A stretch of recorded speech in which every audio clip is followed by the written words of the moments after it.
Assalamualaikum warahmatullahi wabarakatuh. Bismillahirrahmanirrahim. Alhamdulillahirabbil alamin. Wassalatu wassalamu ala asrofil anbiya'i wal mursalin Sayyidina wa maulana Muhammadin wa ala alihi wa sahbihi ajma'in. La haula wa la quwwata illa billahil aliyyil azim. Amma ba'd.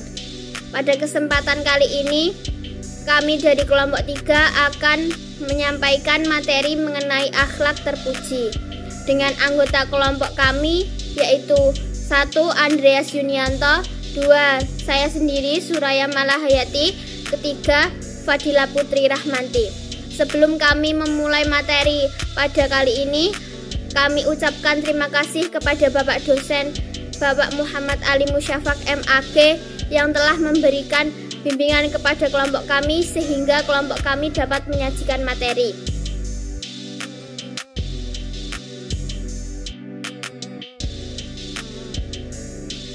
Akhlak terpuji yang akan kelompok kami bahas yakni zuhud, al-qanaah, al-sabru, al-tawakal, mujahadah, ridho, dan al-syukur.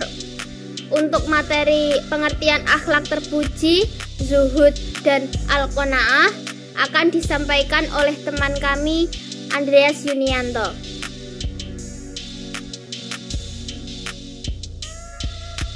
Oke, rekan-rekan semuanya, sebelum masuk ke pembahasan materi tentang akhlak terpuji, alangkah baiknya kita mengetahui terlebih dahulu tentang pengertian akhlak terpuji. Menurut Al-Ghazali, berakhlak mulia atau terpuji artinya menghilangkan semua adat kebiasaan yang tercela yang sudah digariskan dalam agama Islam serta menjauhkan diri dari perbuatan tercela tersebut. Kemudian membiasakan adat kebiasaan yang baik, melakukannya dan mencintainya. Adapun akhlak terpuji yaitu meliputi zuhud, al-qanaah, al-sabru, al-tawakal, mujahadah, ridho, dan al-syukur.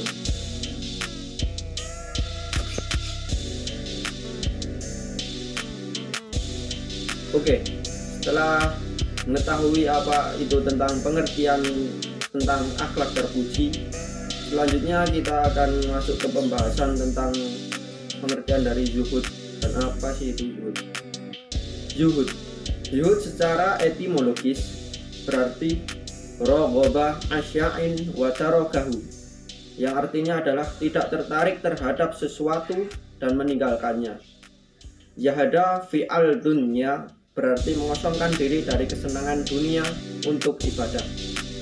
Dalam istilah tasawuf, zuhud adalah suatu tingkatan di mana seseorang membenci dunia atau meninggalkan kehidupan atau kesenangan dunia dan lebih memilih akhirat.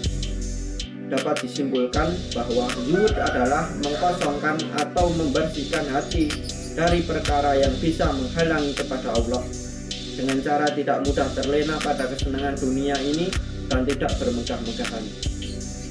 Adapun yang menjadi dasar dari zuhud adalah surat Al-Qasas ayat 77, surat Al-Hadid ayat 23, dan surat Al-Hadid ayat 20. Saya akan membacakan artinya tentang surat Al-Qasas ayat 77. Dan carilah pada apa yang telah dianugerahkan Allah kepadamu kebahagiaan negeri akhirat, dan janganlah kamu melupakan bahagiamu dari kenikmatan duniawi. Dan berbuat baiklah kepada orang lain sebagaimana Allah telah berbuat baik kepadamu, dan janganlah kamu berbuat kerusakan di muka bumi. Sesungguhnya Allah tidak menyukai orang-orang yang berbuat kerusakan. Yang kedua yaitu arti dari surat Al-Hadid ayat 23, yaitu kami jelaskan yang demikian itu supaya kamu jangan berduka-cita terhadap apa yang luput dari kamu, dan supaya kamu jangan terlalu gembira terhadap apa yang diberikannya kepadamu. Dan Allah tidak menyukai setiap orang yang sombong lagi membanggakan diri. Adapun arti dari surat Al-Hadid ayat 20 yaitu ketahuilah sesungguhnya kehidupan dunia itu hanyalah permainan dan senda gurau, perhiasan dan saling berbangga di antara kamu serta berlomba dalam kekayaan dan anak keturunan.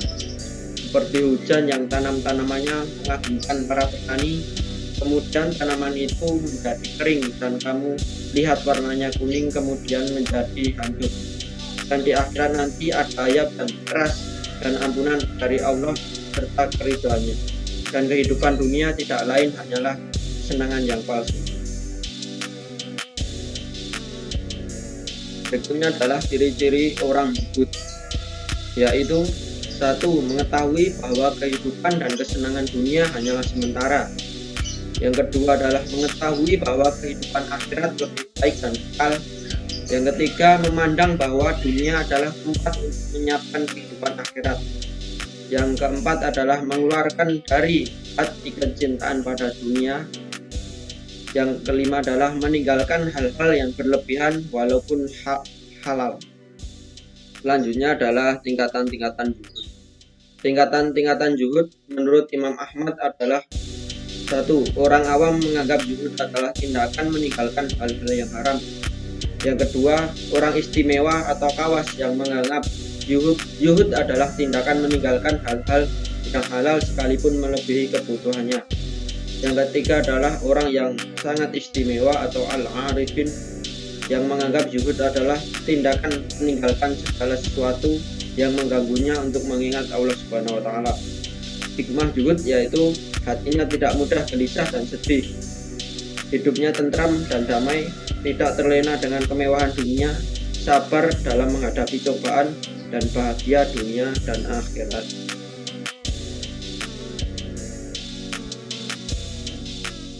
Selanjutnya adalah al-qanaah. Menurut bahasa, qanaah artinya menerima apa adanya atau tidak serakah. Qanaah yaitu merasa cukup dan rela dengan pemberian yang dianugerahkan oleh Allah Subhanahu wa taala. Dalil qanaah yaitu surat Hud ayat 6 yang artinya adalah tiada sesuatu yang melata di bumi melainkan di tangan Allah rezekinya. Dan dia mengetahui tempat berdiam binatang itu dan tempat penyimpanannya. Semua tertulis dalam kitab yang nyata, Lauhul Mahfuz. Qanaah mengandung 5 perkara pokok, yaitu 1. Menerima dengan rela apa yang ada. 2. Memohon tambahan yang sepantasnya kepada Allah yang dibarengi dengan usaha. Yang ketiga adalah menerima dengan sabar akan ketentuan Allah. Yang keempat, bertawakal kepada Allah. Yang kelima adalah tidak tertarik oleh tipu daya dunia. Hikmah qanaah yaitu menjadikan seseorang merasa puas dan selalu bersyukur, mendapati jiwa tenang dan terhindar dari stres, terhindar dari hinaan dunia, menjadikan seseorang lebih giat berusaha dan bekerja keras dan tidak diperbudak oleh harta benda. Adapun pembahasan materi selanjutnya akan disampaikan oleh teman saya satu kelompok.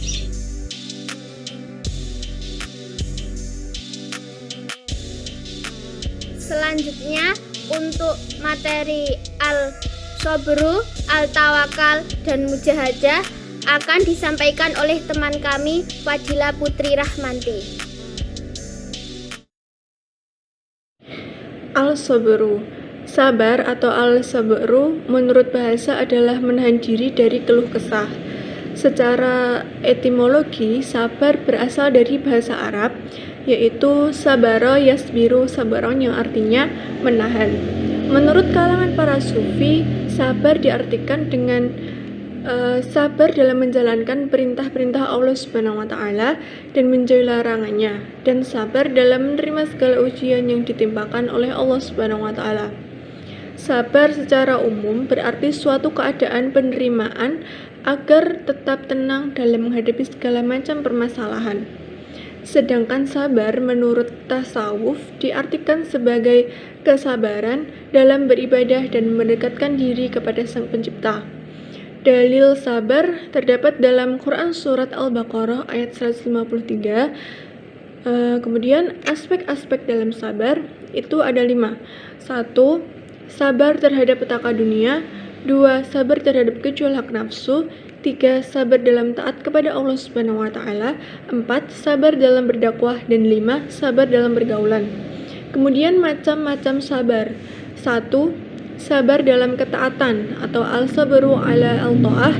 Yang kedua, sabar meninggalkan maksiat atau al-sabru an al-masahiyah. Dan yang ketiga, sabar ketika ditimpa musibah atau al-sabru ala al-musibah.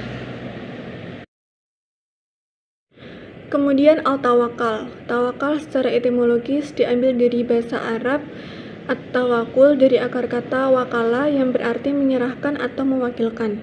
Amin Syukur dalam bukunya yang berjudul Pengantar Studi Islam dengan singkat menyatakan bahwa tawakal artinya memasrahkan diri kepada Allah.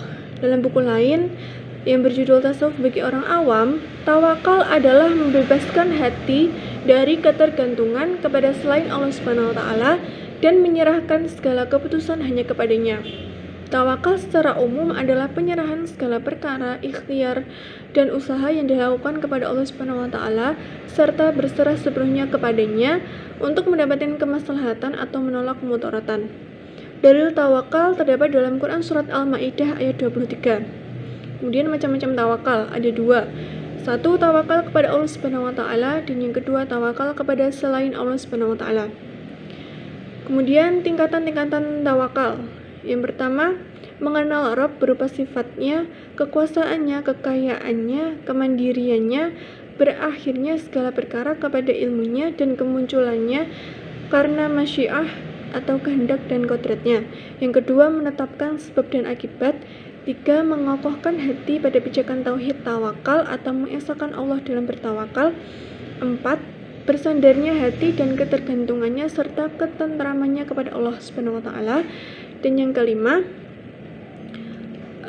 berbaik sangka kepada Allah Subhanahu wa taala. Yang keenam, menyerahkan hati kepadanya, membawa seluruh pengaduan kepadanya dan tidak menentangnya. Yang ketujuh, melimpahkan wewenang perkara kepada Allah atau tafwid.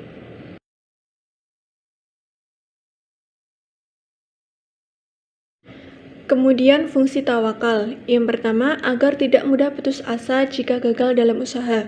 Yang kedua, agar lebih tenang dalam menjalani kehidupan. Yang ketiga, agar terhindar dari rasa sedih yang berkepanjangan. Yang keempat, jika berhasil dalam usaha, tidak bergembira yang berlebihan.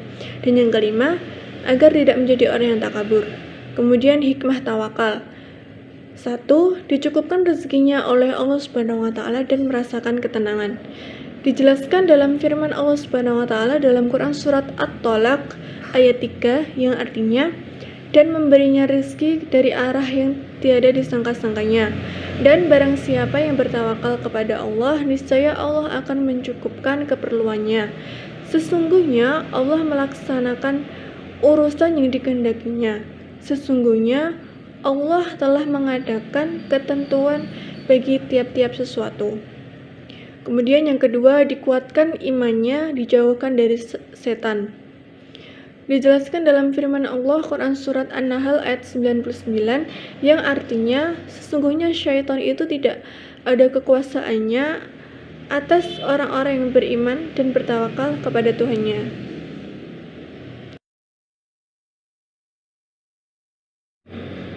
Kemudian mujahadah. Mujahadah berasal dari bahasa Arab yang mempunyai makna berjuang. Mujahadah bisa diartikan perjuangan batiniah menuju kedekatan diri kepada Allah Subhanahu wa taala.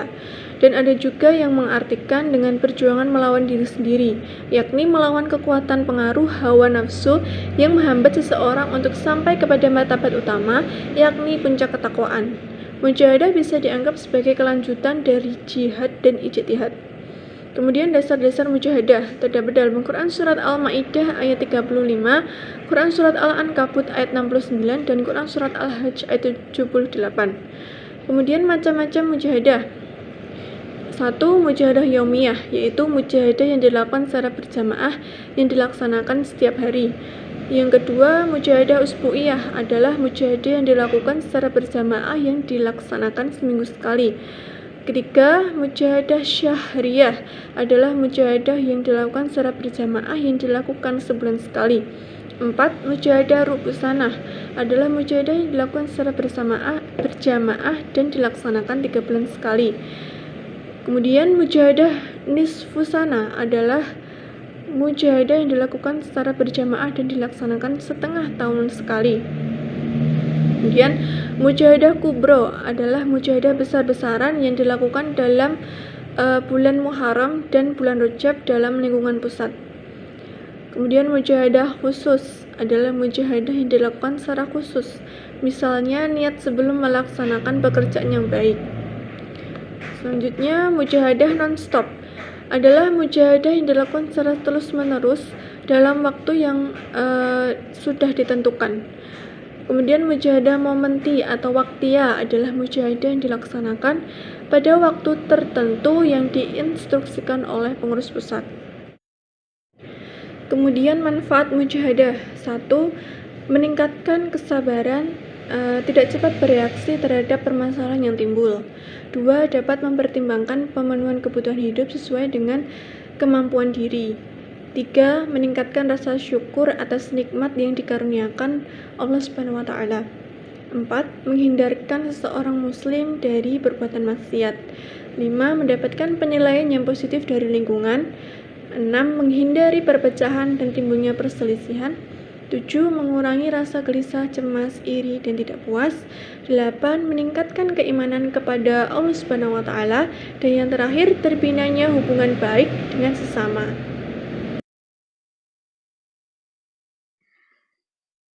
Dan materi yang terakhir mengenai ridho dan al-syukur akan saya sampaikan sendiri. Kata ridho berasal dari bahasa Arab berupa kata dasar al-ridho yang berarti senang, suka, dan rela. Ridho menurut syariah adalah menerima dengan senang hati atas segala sesuatu yang diberikan kepada Allah Subhanahu wa Ta'ala, baik berupa hukum maupun ketentuan-ketentuan yang telah ditetapkan kepadanya. Dalil ridho terdapat dalam Quran surat Al-Baqarah ayat 207. Macam-macam ridho ada dua. Yang pertama yakni ridho Allah terhadap hambanya, dan ridho hamba terhadap Allah. Ridho Allah terhadap hambanya merupakan dengan cara memberikan pahala, nikmat, dan karomahnya. Sedangkan untuk mendapatkan itu semua, seorang hamba harus ridho terhadap Allah, yaitu dengan melaksanakan segala perintahnya dan tunduk pada semua hukum-hukumnya. Yang kedua yaitu ridho hamba terhadap Allah. Ada dua, yaitu ridho billah dan ridho anillah. Al-ridho billah yaitu ridho terhadap Allah sebagai Tuhan yang berhak diibadahi dan ditaati syariat-syariatnya, seperti menauhidkan Allah, melaksanakan sholat, menjalankan puasa, menunaikan zakat, dan lain sebagainya.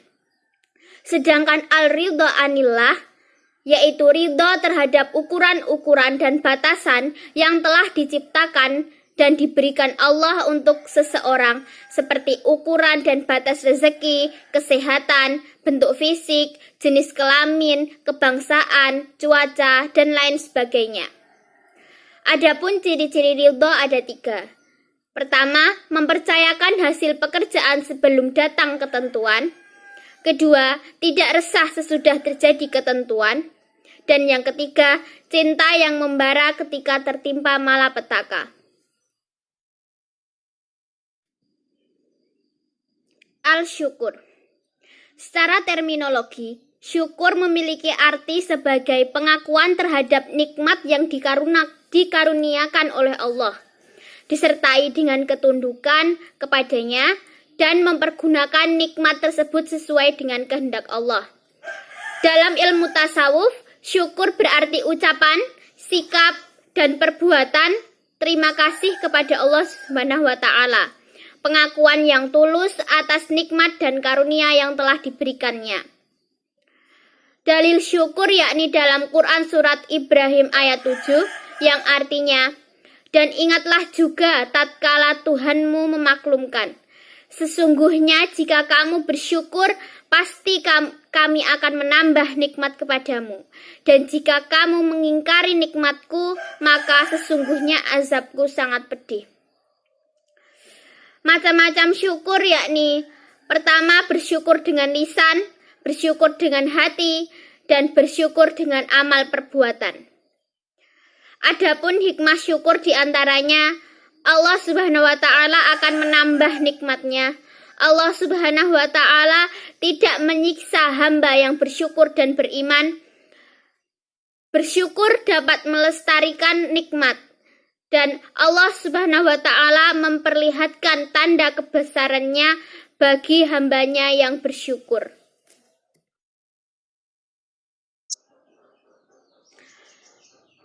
Kesimpulan materi pada hari ini yakni akhlak terpuji merupakan akhlak yang menghilangkan semua adat yang tercela yang sudah digariskan dalam agama Islam serta menjauhkan diri dari perbuatan tercela tersebut. Kemudian membiasakan adat kebiasaan yang baik, melakukannya dan mencintainya. Adapun macam-macam akhlak terpuji diantaranya ada zuhud, al-qanaah, al-sabru, al-tawakal, mujahadah, ridho, dan al-syukur. Akhlak terpuji sangatlah penting dalam kehidupan sehari-hari. Menerapkan akhlak terpuji dalam kehidupan sehari-hari sangatlah dianjurkan dan diwajibkan bagi setiap manusia. Dengan begitu, hidup akan menjadi tentram dan senantiasa berada di jalan yang lurus, serta mendapatkan kebahagiaan di dunia dan di akhirat. Sekian mengenai materi akhlak terpuji yang dapat kelompok kami sampaikan. Kurang lebihnya mohon maaf. Semoga bermanfaat. Wallahul muwafiq ila aqwamit thoriq. Wassalamualaikum warahmatullahi wabarakatuh.